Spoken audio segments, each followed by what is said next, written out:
સુરતથી જ્યાં પલસાણાના તાતી થૈયામાં બાળકી ગુમ થવાનો કેસ હતો, 10 વર્ષીય ગુમ બાળકીનો મૃતદેહ મળ્યો છે। 5 દિવસ અગાઉ તાતી થૈયામાં બાળકી ગુમ થઈ હતી।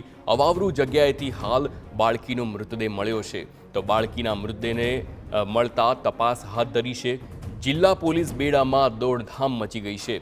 સુરત જિલ્લા પોલીસ વડાનું આ મોટું નિવેદન। પ્રાથમિક તપાસમાં બાળકી સાથે અજુગતું થયાની આશંકા છે। પોલીસ વિભાગે અલગ અલગ ટીમો બનાવી હાલ તપાસ હાથ ધરી છે।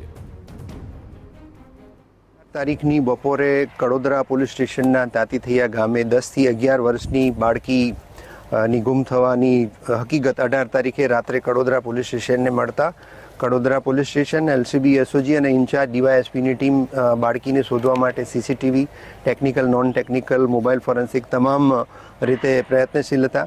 ત્યારે આજે અહીં જાડી ઝાંખરામાં તાતીથૈયા ગામે એ બાળકીની ડેડ બોડી મળી છે અને એની શરીર સ્થિતિ જોતા કંઈક અજુગતું થયેલ હોવાનું પણ પ્રાથમિક દ્રષ્ટિએ લાગી રહ્યું છે અને એમાં મર્ડર હશે તો એ પ્રમાણે, રેપ હશે તો એ પ્રમાણેની સેક્શન પોલીસ દ્વારા તાત્કાલિક એડ કરી અને આરોપીની તાત્કાલિક ધરપકડ થાય એવી તજવીજ અત્યારે કરવામાં આવી રહેલી છે। તો ભાવનગરમાં અલંગ